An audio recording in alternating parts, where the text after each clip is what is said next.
Assalamualaikum warahmatullahi wabarakatuh. Senang sekali pada kesempatan kali ini saya Helan Firmansyah bisa bersilaturahmi kembali secara virtual dengan sahabat-sahabatku, dengan teman-temanku, dengan murid-muridku pada semester genap kali ini. Mudah-mudahan kita semua dalam keadaan sehat walafiat dan tentu kita terhindar dari wabah pandemi COVID-19. Mari kita jaga imun kita, kemudian juga keamanan kita, kemudian juga keimanan kita. Imun, aman, dan iman. Mari kita tingkatkan disiplin kita terhadap protokol kesehatan agar kita, keluarga kita tidak terkena wabah pandemi COVID-19.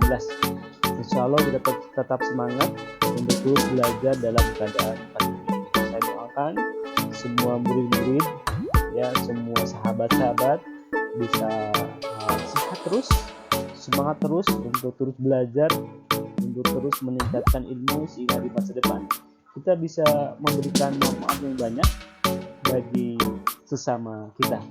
Pada video kali ini saya ingin melanjutkan video sebelumnya terkait dengan persiapan pembelajaran di semester genap. Pada kali ini saya akan membahas, akan menguraikan, akan menyajikan tentang desain penilaian pembelajaran ekonomi kelas 11 untuk semester genap. Untuk semester genap kali ini saya sudah merancang desain penilaiannya. Ya, saya sudah merancang desain penilaian untuk satu semester ke depan. Kita bagi menjadi 4. Ada 4 komponen yang dijadikan sebagai dasar untuk menentukan nilai akhir mata pelajaran ekonomi di semester genap ini. Yang pertama adalah ada penilaian sumatif. Nah, penilaian ini saya laksanakan sebanyak 4 kali.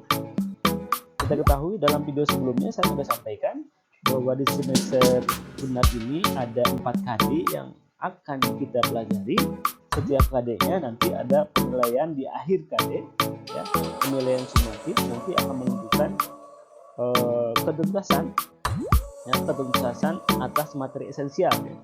Bukan atas keseluruhan materi, karena yang disajikan sebagaimana di video sebelumnya kita tidak akan mempelajari keseluruhan materi setiap KD-nya, kita hanya akan mempelajari materi-materi esensial. Nah, untuk menentukan tercapaian kompetensi setiap KD-nya dengan indikator materi esensial saja yang kita pelajari, maka setiap akhir KD, setiap beres satu KD, nanti saya akan melaksanakan penilaian sumatif. Yang kedua, ada penilaian tengah semester. Nanti setelah 2 KD kita adakan penilaian tengah semester secara daring. Yang ketiga, di akhir semester nanti kita akan melaksanakan penilaian akhir tahun KPAT. Nah, ini semester genap, otomatis selama 1 tahun kita akan mengevaluasi ketercapaian kompetensi dasarnya untuk menentukan nanti nilai akhir, nilai rapat, ya, dan menentukan kenaikan kelas sahabat-sahabatku, murid-muridku di madrasah. Dan yang keempat itu partisipasi PJJ. Kita sekarang masih melaksanakan PJJ. Kita berharap ada pertemuan. Saya paham siswa-siswa semua itu jenuh, belum terbiasa, ya, dengan PJJ. Kita baru berjalan ini 1 semester PJJ, tentu ada kejenuhan, ya. Saya juga sama. Kita ingin segera tetap muka belajarnya karena biasa kita melaksanakan itu, ya. Mudah-mudahan dengan adanya keberlanjutan PJJ ini ada hikmahnya, kita menjadi terbiasa, ya. Kalau dulu itu homeschooling, belajar di rumah itu hanya untuk orang-orang kaya, sekarang kita semua, ya, kita semua harus belajar di rumah, ya. Guru menyampaikan pelajaran secara jarak jauh, di pembelajaran jarak jauh atau PJJ masih tetap akan melaksanakan. Partisipasi murid-muridku, ya, sahabat-sahabatku semua dalam PJJ, ya, nanti akan beberapa media yang kita gunakan, ya. pada saat daring. Kalau pada saat luring tentu ada penugasan, nanti ada beberapa bentuk penugasan yang diberikan. Pada saat daring kita akan menggunakan beberapa media yang nanti tingkat partisipasi siswanya tinggi dalam PJJ. Saya akan memberikan kuesioner, nanti setiap kelas mungkin berbeda untuk setiap KD-nya, media yang digunakannya ya. Bisa kelas IPS 1 misalkan Zoom, IPS 2 itu dengan Google Class, tergantung kepada bagaimana partisipasi dari masing-masing kelas ya. IPS 3 mungkin e-learning ya, kita nanti akan bervariasi. Saya akan berusaha untuk bijak setiap kelas mana yang paling besar partisipasinya dari setiap media yang digunakan. Partisipasi sahabat-sahabat, murid-murid semuanya, peserta didik semua dalam kegiatan PJJ nanti akan menjadi pertimbangan dalam penilaian akhir.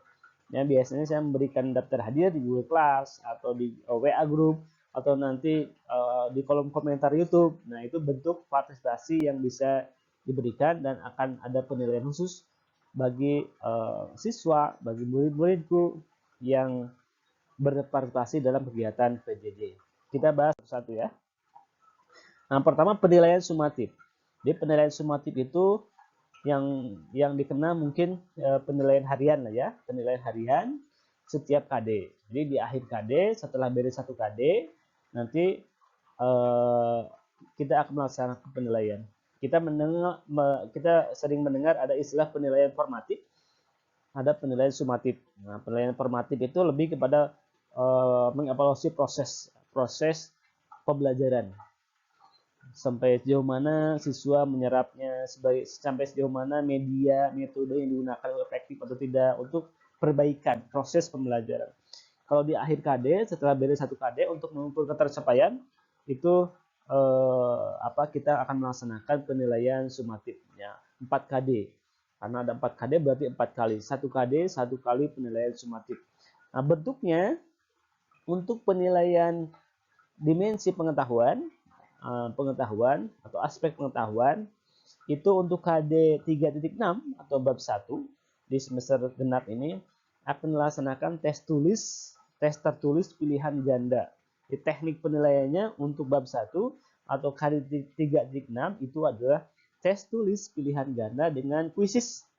Ya, berdasarkan pengalaman di semester kemarin, saya membuat soal penilaian dengan kuisis itu tampaknya siswa-siswi lebih enjoy, lebih menarik. Jadi untuk bab 1 itu saya akan melaksanakan tes tulis pilihan ganda dengan kuisis. Kemudian keterampilannya adalah portofolio. Nanti portofolio dari pakan luring ya, dari penugasan. Kemudian bab 2 atau KD 3.7 nanti teknik penilaian pengetahuannya saya akan gunakan tes tertulis pilihan ganda sama seperti bab 1 atau KD 3.6. Hanya bedanya kita menggunakan media Google Form. Jadi kita variasikan. Yang pertama kita gunakan Quizzes, yang keduanya kita gunakan Google Form ya. Ini sudah biasa, siswa-siswiku sudah biasa di semester kemarin menggunakan Quizzes dan Google Form. Jadi ada adaptasi kebiasaan baru. Kalau dulu penilaiannya secara langsung tertulis, saya buat soal, print, perbanyak. Kalau sekarang dengan Google Form dan Quizzes itu semester kemarin sudah terbiasa. Jadi ada adaptasi kebiasaan baru menggunakan Quizzes dan Google Form dalam penilaian sumatif atau penilaian harian. Nah, untuk keterampilannya saya akan menggunakan teknik penilaian dengan menggunakan portofolio ya. Jadi hasil penugasan di pekan luring. Kemudian bab 3 atau KD 3.8, teknik penilaian yang digunakan untuk pengetahuan itu masih sama, yaitu tertulis pilihan ganda. Hanya kita variasikan medianya. Kita akan menggunakan e-learning madrasah. Saya tahu banyak yang tidak bisa mengakses e-learning madrasah ya, di semester kemarin, tapi kita coba untuk semester ini kita gunakan lagi e-learning madrasah untuk penilaian harian bab 3 ya, 3.8. Mudah-mudahan nanti semua bisa memaksimalkan e-learning madrasah sebagai e-learning yang produk sendiri ya, produk sendiri Kementerian Agama khususnya Man 1 Cianjur. Kemudian keterampilan itu portofolio yang akan kita gunakan dari pekan luring berupa penugasan nanti membaca, menyimak, meresume, nonton video ya dan lain sebagainya. Nanti ada beberapa penugasan yang diberikan dan akan dijadikan sebagai salah satu pertimbangan dalam memberikan nilai keterampilan. Kemudian bab terakhir, bab 4 atau KD 3.9, teknik penilaian yang digunakan untuk menilai pengetahuan saya ganti menjadi penugasan. Ini biasanya untuk teknik penilaian pengetahuan itu guru punya 3 pilihan ya. Ada tes tertulis, ada tes lisan, dan penugasan. Nah, untuk bab 1, 2, dan 3 itu tes tertulis, pilihan ganda bentuknya. Adapun untuk bab terakhir, saya coba variasi lain, yaitu penugasan. Nanti penugasannya kelompok. Ya. Penugasannya kelompok, apa bentuk tugasnya, nanti saya akan sampaikan menjelang kita membahas bab terakhir nanti. Penugasan kelompok. Sedangkan penilaian keterampilannya untuk bab 4 ini sama. Ya. Saya akan menggunakan teknik penilaian portofolio sebagai hasil dari penugasan individu pada pekan luring.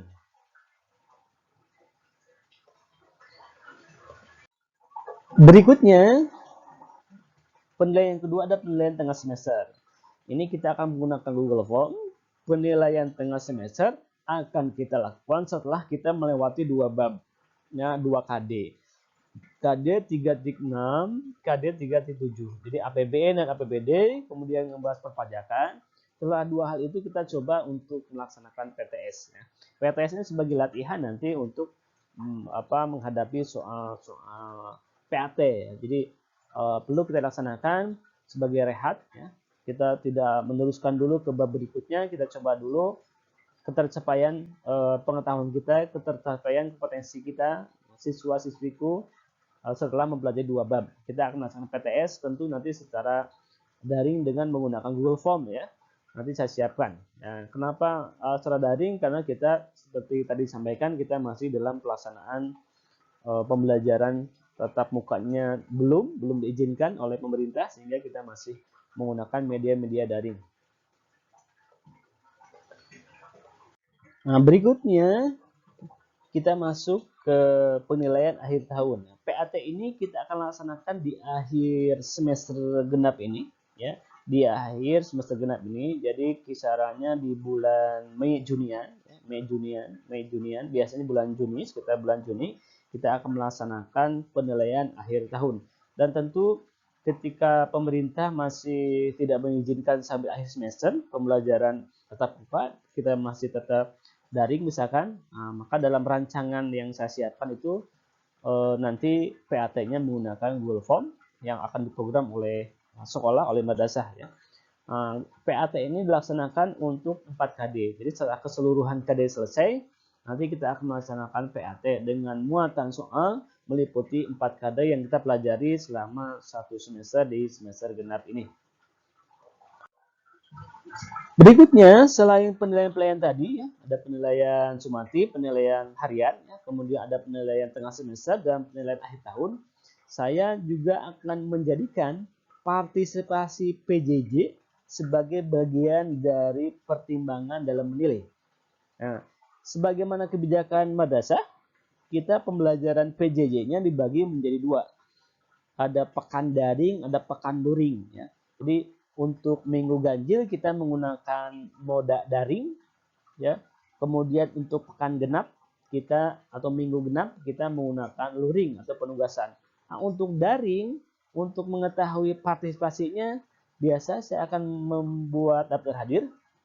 Ya, nanti daftar hadirnya saya akan buat dalam bentuk link Google Form. Nanti isi daftar hadirnya di situ. Mengisi daftar hadir yang saya sediakan dalam bentuk Google Form. Nanti itu menjadi pertimbangan partisipasi teman-teman semua, siswa-siswa semuanya, murid-murid semua dalam kegiatan pembelajaran daring. Mengisi daftar hadir, jangan lupa ya. Yang kedua, untuk pekan luring saya siapkan itu penugasan kan. Nah, bagaimana tugas terkumpul ke saya, ya, itu menjadi bagian dari pertimbangan partisipasi pekan luring. Penugasan untuk pekan luring sifatnya individual sehingga bisa menjadi salah satu alat untuk mengetahui tingkat partisipasi masing-masing murid, masing-masing siswa peserta didik dalam kegiatan PJJ. Itu untuk melihat partisipasi PJJ pada pekan daring dan pekan luring. Berikutnya, nah ini penjelasan lebih jauh terkait dengan partisipasi PJJ. Jadi kehadiran dalam kegiatan PJJ yang difasilitasi guru, kalau daring itu pada minggu ganjil, kalau luring pada minggu genap. Keaktifan selama kegiatan PJJ yang difasilitasi oleh guru. Nanti yang bertanya, yang bisa menjelaskan atas materi yang saya sampaikan, ya, yang bisa menjawab terhadap kuis yang diberikan, nanti ada penilaian formatifnya, nanti itu akan menjadi pertimbangan dalam menilai partisipasi siswa-siswiku, peserta didikku dalam kegiatan PJJ. Nah, berikutnya kalau kita presentasikan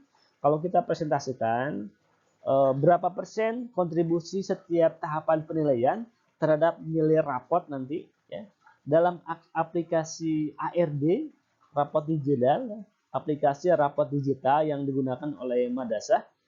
Kita menginput 70% nilai rata-rata harian dan 30% itu nilai PAT.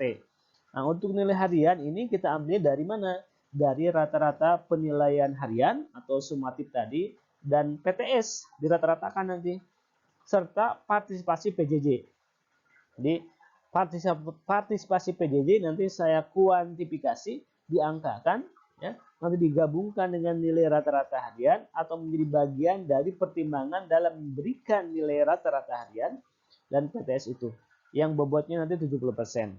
Sisanya 30% itu dari nilai PAT. Jadi nanti totalnya adalah 100% dari semua komponen penilaian, dari semua teknik penilaian, dari semua bentuk penilaian yang akan dilaksanakan selama semester genap ini. Nah, itu saja yang bisa saya sampaikan tentang desain penilaian untuk semester genap.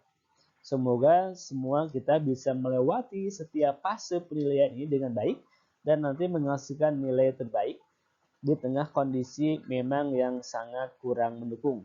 Tapi ingat, ini ada pepatah, ya, yang saya sampaikan pada kali ini. Lebih baik menyalakan lilin daripada menangisi dan meratapi kegelapan. Daripada kita mengeluh bukan solusi. Daripada kita menggunjing, mencemooh pemerintah, mencemooh tetangga, teman, sebagainya, itu bukan solusi. Ya, tetap belajar dan berkarya dengan merawat protokol kesehatan adalah solusi bijak. Itu adalah solusi bijak yang bisa kita lakukan di tengah kondisi sekarang ini. Tetap semangat, tetap belajar, ya. Insya Allah kita semua mendapat ilmu yang bermanfaat, mendapatkan ilmu yang bisa menjadi bekal untuk bekal sukses kita di masa depan. Itu saja dari saya, mohon maaf, salam sehat, jangan lupa 3M. Ya, jangan lupa 3M. Yang pertama adalah memakai masker kalau kita harus keluar rumah. Yang keduanya adalah kita menjaga jarak kalau harus berinteraksi dengan orang lain. Yang ketiganya adalah kita sering mencuci tangan, apalagi kita sudah berinteraksi atau memegang benda-benda lain yang mungkin berpotensi untuk di situ ada virus. Dan yang terakhir, jangan berkerumun kalau harus ke sekolah, keluar, hindari kerumunan agar kita terhindar dari kemudaratan, dari potensi terkena penyakit. Kita kedepankan kemaslahatan dengan cara menjaga protokol kesehatan, insya Allah. Mudah-mudahan keluarga kita semua sehat dan kita bisa segera melaksanakan pembelajaran yang lebih efektif. Ya, di antaranya yang sudah biasa adalah tatap muka. Mudah-mudahan kita berdoa semua agar pandemi ini segera berakhir. Salam dari saya, Herlambir Mansyah. Mohon maaf, tetap semangat. Wassalamualaikum warahmatullahi wabarakatuh.